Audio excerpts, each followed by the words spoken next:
Hey everyone, and welcome back to Potato Monsters League of Legends Top 5 Plays for an episode stacked with all sorts of outplay. I'm excited to get going with this lineup, so let's begin with iFame's Eye on Amumu with a crazy close call number 5 play. In the beginning, we see him quickly grabbing the tier 2, but he takes quite a bit of damage from Thresh and starts to get low. The box plus Ignite is enough to make him ult, and thanks to a bunch of minions helping him out, and then another Q, things are evened up. With the final E, Thresh goes down as Mumu goes to clear the wave and then recall back to base, but this greedy play puts him right back in trouble. His only option is to bandage toss the Gromp, but Graves blocks the escape path, so he's forced to flash over and then quickly smite Gromp for the health to survive the damage from Graves. He sits in the brush for a while, waiting for his Q to come back up, stunning him when he enters, and then Amumu takes off, just barely surviving the Q. After hugging the wall, he's forced to keep running upwards to keep distance as he gets down super low and breaks line of sight. With quick thinking, he smites again for the health, going back in with a final bandage toss for the second kill, thanks to the double smite and the Gromp buff to slowly kill Graves.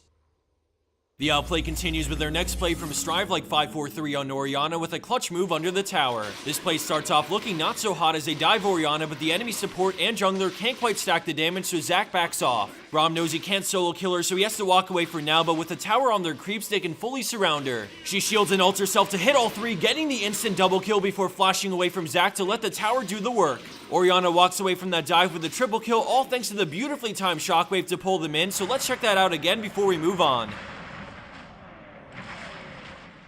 Landing in at our number 3 spot is Project Rio on Thresh with a nasty string of hooks that all happen in a row. Both teams are grouped mid, but the enemy Renekton is still top and he has no teleport, so blue team is looking for the right engage to all in. MF goes for the creep and Thresh reads her with a Q over the wall, finding a crucial free kill for his team as they quickly start to charge down mid. After taking the tower, they continue forward as we see Thresh eager to hook, finding it on the other AD carry with a Mad Life pull to deliver yet another free kill to his team. As he gets out, Sejuani helps him with an ult as he tries to turn and get more kills, somehow threading the needle to land a godly Q past 3 creeps to find his mark and go 3 for 3 on hooks and enemies slain.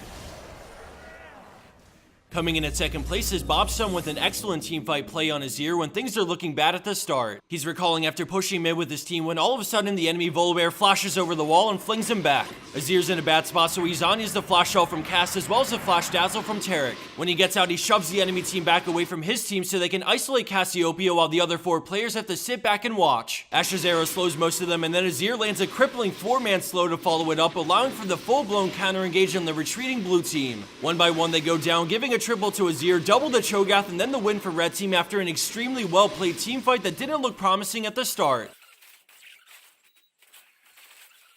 And for our number 1 pro play for this week, we have Rave on Gnar with a picture-perfect wombo when his team needs it most. The score is 19-8, and they're at a 9,000 gold deficit with the inhib already down in mid. Gnar's building at rage when his team decides to engage 4v5, and he's turning mega soon, so he looks to flank. From out of nowhere, he jumps over, throwing them into the wall, followed by Wallop to hold them in place for Jinx the Rocket and clean up all 5 for the ace. By the time that fight broke out, it was a 3v5, and despite being so far behind in every aspect of the game, Gnar's timing and angle of attack turns this fight 180 and gives his team hope.